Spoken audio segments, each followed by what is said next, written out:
Welcome to my channel, guys. Like many of you, I've been on this odyssey called Westworld. We're up to episode 8 of season 1, Trace Decay, title of this week's episode. Only 2 episodes remain. Now, as we dig into this week's episode, I want to go kind of out of order so I can make connections from some ideas presented in previous episodes so that they make more sense. Or maybe we can look at it like many believe this series is running. That is not running in a linear progression, that scenes are jumping back and forth. So this week I want to start with the Man in Black. Now, we know the atrocities that the Man in Black has committed throughout this series. It would make him at first glance just appear evil or sick, take your pick. However, it is clear now that the theory about him doing all this for a purpose that maybe wasn't evil is starting to pan out. You know, as we discussed, he earlier was on the cusp of figuring out that extreme traumatic emotional occurrences seemingly may create what we determine as being alive or a consciousness.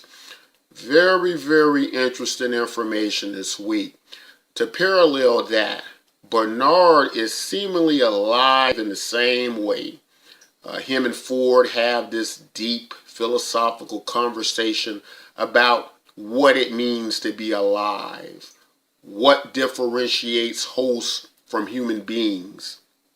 As Bernard at this point is trying to figure out what or whom he is exactly. So Ford explains, "You're my creation," basically, and Bernard goes into the age-old philosophical quote, "Am I only the sum of my parts," so to speak. Ford, being this logical, mad scientist creator he is, responds basically, consciousness does not exist. So Ford obviously thinks basically, in turn, we're all some form of machine or host. That's what I took from it, that to Ford, we're just very, very complicated machines. Now personally, I've been interested in artificial intelligence for a while now. So I've asked the same type questions to myself. These can be very disturbing questions. Some AI researchers theorize that some form of consciousness may occur in a super complex machine. Ideas like chaos theory thrown in, which I guess could symbolize some type of free will, not having a specific set of programs, just this mesh of programs running together out of order, causing chaos with no purpose. It would seem much like Arnold in the story that the question drove me crazy as well. However, not crazy enough to finish this review. So Bernard is about to go berserk on Ford about, him being programmed to kill Teresa. However, at first glance, through logical reasoning and programming, you get the feeling Ford convinced Bernard he had to now clean up and cover up the evidence of their involvement in Teresa's death.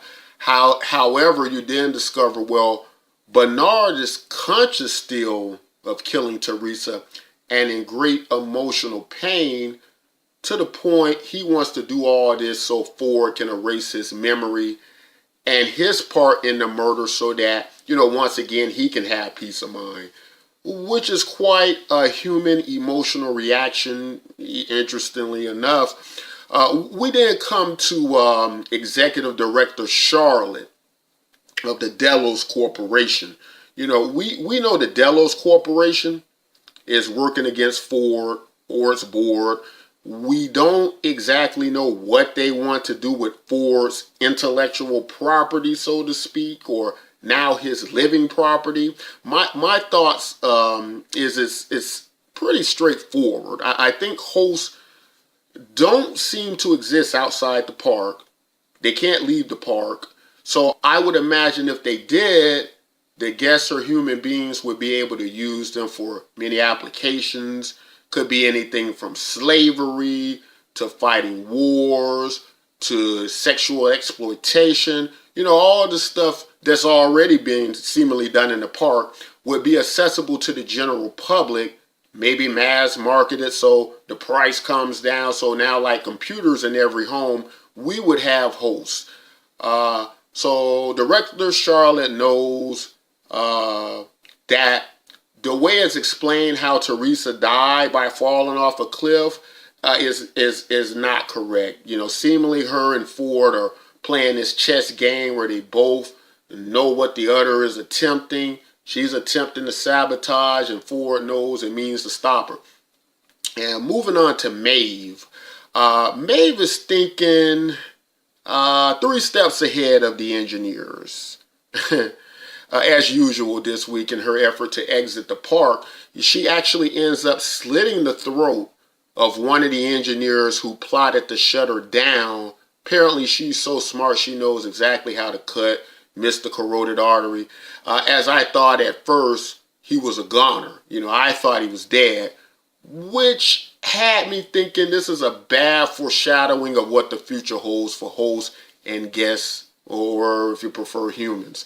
However, he didn't die. It was just a really bad warning and means to prevent him from interfering with her plans. Now, Maeve, Dolores, and even Teddy are experiencing past memories simultaneously with present day.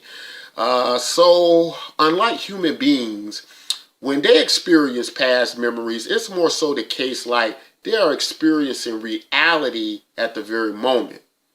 So Felix, I believe that's his name, explains that to Maeve, why this happens to them. So Maeve is reliving her incident with the man in black.